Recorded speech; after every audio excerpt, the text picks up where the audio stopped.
This is the story of playing the Golden Gate Bridge as a musical instrument. It all started with a work of art by David Wills in 1975, with his depiction of a giant robot standing in the San Francisco Bay and plucking the Golden Gate Bridge cables like a giant harp. It's mid-July 1975, and I get a phone call from my friend Michael Phillips. And he said, "Do you have that portable cassette recorder that you ordered from Japan?" I said, "Yes, I do." And he says, "I'm coming right over." He shows up on my doorstep with a companion, Arnie Lazarus. Arnie has just invented a three-dimensional transducer, a very accurate audio pickup. In Michael's other hand is the very first edition copy of a Music Works magazine, the cover of which shows a gigantic robot plucking the Golden Gate Bridge as though it were a musical instrument.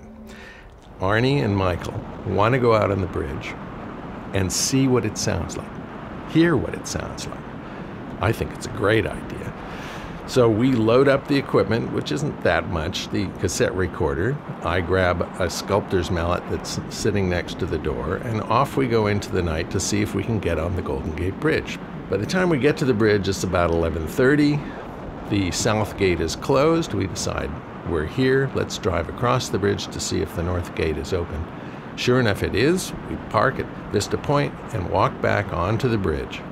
As we reach the first cable, we attach the audio pickup called the FRAP, Flat Response Audio Pickup, to the first cable and hit it with the sculptor's mallet. An amazing sound issues and is recorded onto the cassette recorder. One more. Each cable in succession is more and more interesting as the strings get longer and longer. Finally, we get to this perfect string where this pew, pew, pew, pew sound comes, and we're just ecstatic because this sound of the cable is extraordinary. And about this time, two highway patrol cars pull up, blocking the north lanes. Fellows jump out of the cars with guns drawn and approach us, yelling, "What's going on here? What are you guys doing?" I mean, three guys in the middle of the night, wires, boxes. This is pre-terrorism, but they had every right to ask us what we were doing out there. And so I rewound the tape to that fabulous sound we just captured, and as the officer came up to me, I took my headsets off and said, "Here, listen to this." And he took the headsets and put them on after holstering his gun, and I played the piece, and a big smile broke out on his face. And he goes, "Okay, I get it, I get it." He could see the hammer, and we explained what we were doing. He says, "But you guys have to get out of here. You can't be out here. You have to leave." So we agreed, and we left, but Michael Phillips, a man of some import, wrote a letter to the Bridge Authority. And it was such a convincing letter that 2 weeks later, we were able to lease the Golden Gate Bridge for $13.50 an hour, and 20 of us went out on August 5th, 1975, and spent 2 hours from 2 in the morning till 4 in the morning, capturing every sound we could possibly think of on the bridge itself. The main cables, the stanchions, the guardrails, everything we could think of. Now, sampler keyboards hadn't been invented at this point, but we knew somewhere down the line we'd be able to take these sounds and put them inside a keyboard and play the Golden Gate Bridge as a musical instrument. In 1980, a young man came to me and wanted to study synthesizer, and that was Paul de Benedictis. Paul and I then decided to purchase what was then the state-of-the-art synthesizer, the Rhodes Chroma, a very expensive instrument, an analog synthesizer. We each got one of these, set them up in a studio, and began the process of not only learning the instrument, but creating new works with it. As the 80s unfolded, John Lewis and Paul and I decided to create the San Francisco Synthesizer Ensemble with our friend Jim Purcell, another composer and musician.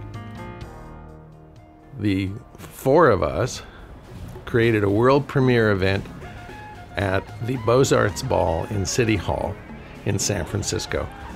The Fête de Balloon, which was played at midnight, And that was the very first piece created by the San Francisco Synthesizer Ensemble. Later, when Jim Purcell was unable to continue with us, we acquired another composer, Scott Singer, and we decided to create a series of performances in San Francisco at Theatre Artaud.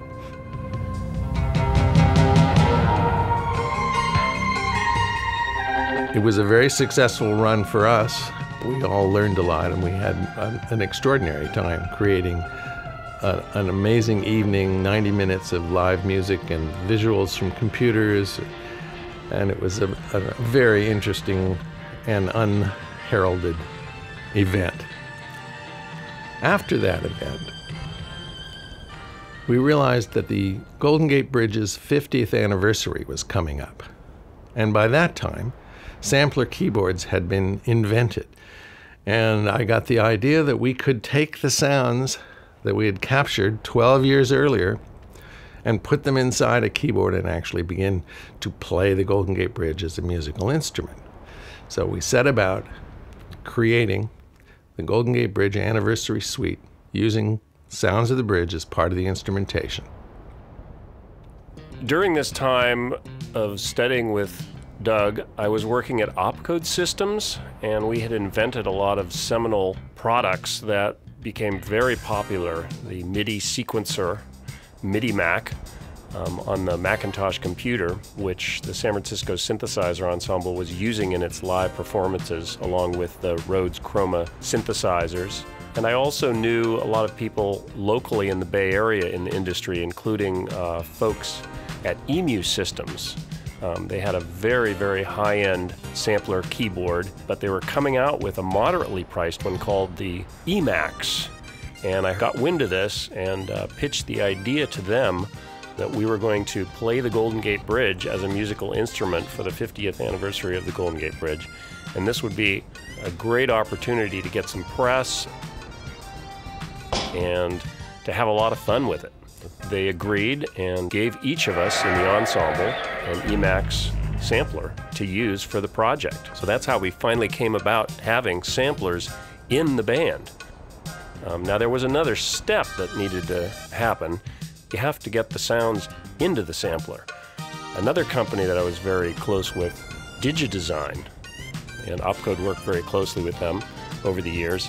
And I had known the president, Peter Gotcher, and also Evan Brooks, the co-founder. And they got involved with us with their software Sound Designer, which allowed recorded sounds, digital sounds in the computer to be transferred, edited and transferred to the Emax, making it much, much simpler to organize sounds and actually create playable sounds. The cable itself and the other explosions. They sound like a laser beam.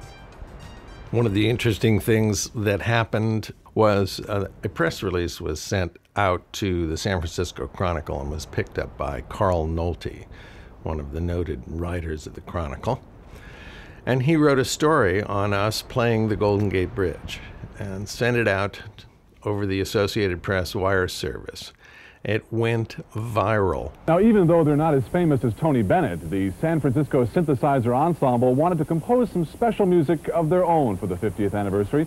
And as Bob Sarlat discovered, they did so with the help of the world's largest musical instrument. Yeah, she's looking pretty good for a 50-year-old. But not only does this old gal look great, she sounds terrific. Come on, let's listen. It may not sound like the makings of a musical suite, but it is definitely music to the ears of these four San Francisco composers.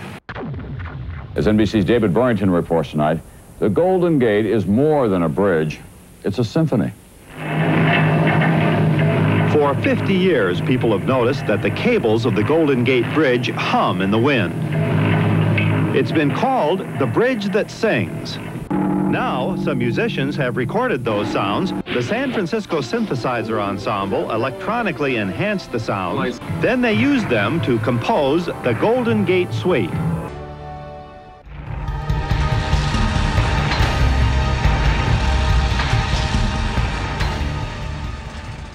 Besides going out on the Golden Gate Bridge and filming us recording the sounds of the bridge, the television stations also came into the studio with us to show us actually performing on the EMAC synthesizers, which EMU loved.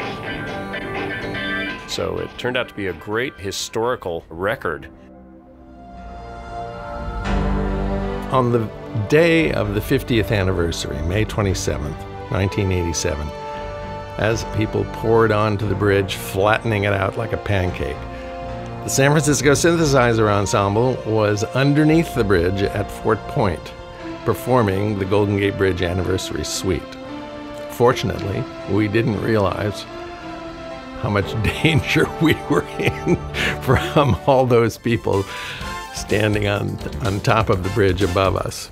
But we did perform the suite on the day of, and it was a very, very interesting day. We had to bring all of our equipment that we used in the studio out onto the stage. So we had, again, a Macintosh Plus computer with Opcode's MIDIMAX sequencer. We had the Rhodes Chromas and EMU drumulator drum machine, some other synths and guitars. It was quite an outdoor feat to pull off in that time, 1987, with the kind of technology we had. The Golden Gate Bridge Anniversary Suite is a work in 4 movements. The first movement was my piece, The Golden Gate Before the Bridge.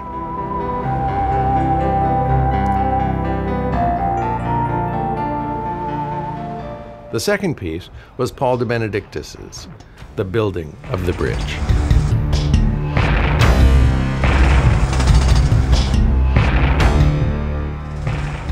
The third movement was John Lewis's The Opening Day of the Bridge.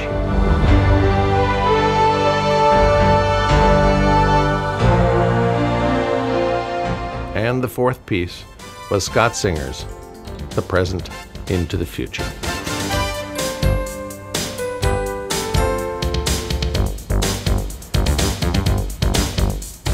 As often happens with musical groups, they form, they perform, and then they dissolve. This happened with the San Francisco Synthesizer Ensemble, and there was a hiatus of almost 25 years before Paul de Benedictis came to me and said, "Hey, I think we can do something for the 75th anniversary, which is coming up in 2012. I agreed, and we moved forward from there. Realizing that technology had changed extraordinarily over the last 25 years, I thought of re-recording the bridge in high-quality digital and using the latest tools like Pro Tools, Celemoni Melodyne for tuning the samples, and a software sampler to create a new piece of music. And we'd have a lot more flexibility and capabilities. So Doug and I went out to the bridge and we brought the original frap from 1975 that was also used in 1987. We re-recorded the bridge, cables, the lampposts, the railings, and some new sounds as well. Cars going across the bridge, a fantastic sample of the foghorn, and we made most of these sounds playable across the keyboard, tuned. So this took us to the next step of creating the 75th anniversary music by the San Francisco Synthesizer Ensemble with the duo of Doug and myself. After Paul had come to me suggesting we reissue and remaster the 50th anniversary suite, I approached the Golden Gate Bridge Conservancy with the idea that they sell the 50th anniversary suite at the new pavilion which was being built for the 75th anniversary. The Golden Gate Bridge Conservancy accepted our offer, and Paul and I set to work to create a new piece of music to celebrate the 75th anniversary. We decided to call it A Day in the Life of the Golden Gate Bridge. While we were making the new music for the 75th anniversary of the Golden Gate Bridge, we realized, why not let everyone play the bridge? And we decided to make an iPhone and iPad app just for that, called Play the Golden Gate Bridge. One of my old friends from back in the day, Richard Taylor, an extraordinary special effects director in Hollywood, was kind enough to create for us a visual of the Golden Gate Bridge that we could use as not only the icon, but the actual instrument that would be played in the app we wanted to create. We looked around for programmers in Silicon Valley. Everybody at this point was making apps, and everyone was so busy. So I had gone on to the App Store looking for applications that used the kind of technology that we might need, and came across Gianluca Natalini, who is a programmer in Italy, and he had several apps, one of which had the exact technology we needed. So Paul asked me to send to Gianluca a non-disclosure agreement that he could sign so we could talk about our project with him. And as fate would have it, in the file that I grabbed the PDF non-disclosure agreement from, right next to it was another PDF which was basically a description of the entire project. I wound up inadvertently sending that to Gianluca instead of the non-disclosure agreement. Now, Gianluca's reaction to what we sent him was ecstatic. He wrote back, "Oh my goodness, I can't believe you guys are doing this. This is wonderful. I love the idea." And that's how he became our app software programmer. By the time we had gotten in touch with Gianluca, we only had 6 weeks before the actual celebration of the Golden Gate Bridge in May.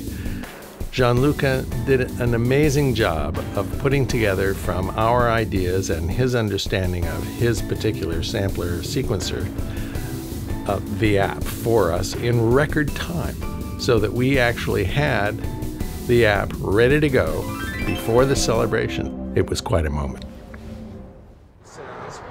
On the very day of the celebration, Paul and I went out onto the bridge with the app on our iPads and showed them to people. The reaction of young people and children was exactly what we were hoping for. Wow, really? You can play the Golden Gate Bridge? And strumming their fingers across, making the music come out of the iPad was very satisfying to both of us. One of the most memorable turned out to be an older gentleman with his family, his son and his grandkids. And after the demo, he smiled and told us, "Well, this is a special day for me because 75 years ago, I walked across the bridge on opening day, and here I am again. And now I'm even playing the Golden Gate Bridge." It was a really fun moment. So we're working on the music for the 75th anniversary of the Golden Gate Bridge, and we've got the app in production. Things are moving along. We're very busy. And I'm thinking about this great title that Doug came up with, A Day in the Life of the Golden Gate Bridge. And the way the music was coming together, it sounded like a soundtrack. And I realized, why don't we do a movie, A Day in the Life of the Golden Gate Bridge, and get my son Julian de Benedictis to direct and edit the movie to the music. He agreed. He thought it was a great idea. He liked where we were going with the music, so we put it into action. This entire project was becoming one huge work of art. In making a movie called A Day in the Life of the Golden Gate Bridge, we needed to go out in a single day and actually record from morning to evening all aspects that we could think of the Golden Gate Bridge. And that's exactly what we did.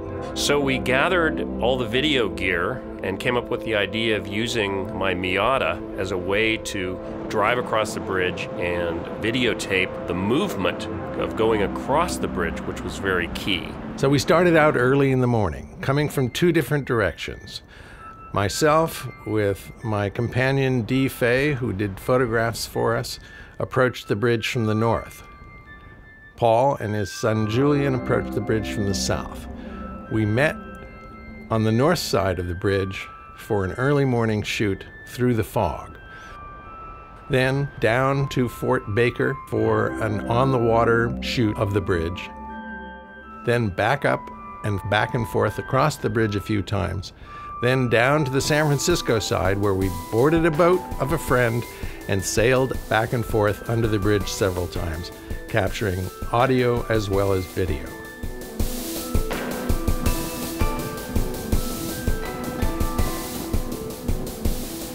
Then back to the bridge where we set up on the San Francisco side and waited for the sunset. Meanwhile, Julian and I went to the north end of the bridge at the Vista Point as it began to get dark and the lights of the bridge came on and the car lights started to stream across the Golden Gate Bridge for some very memorable images. We trusted in Julian's artistry as an editor and his understanding of the music that we had created. We trusted him to be able to put together a real art piece depicting the feelings and the magnificence of the Golden Gate Bridge. Something that cannot be explained unless you've been to the bridge itself is the impact that it has on everyone who crosses it, whether they're walking or driving, or just standing around looking at it from a distance. It is an extraordinary work of art that impacts everyone who comes to see it. And we, whether it was 37 years ago or just a few hours ago, being out on that bridge affects you in extraordinary ways. And we're very pleased with the fact that we were able to capture some of that feeling and render it in this latest work.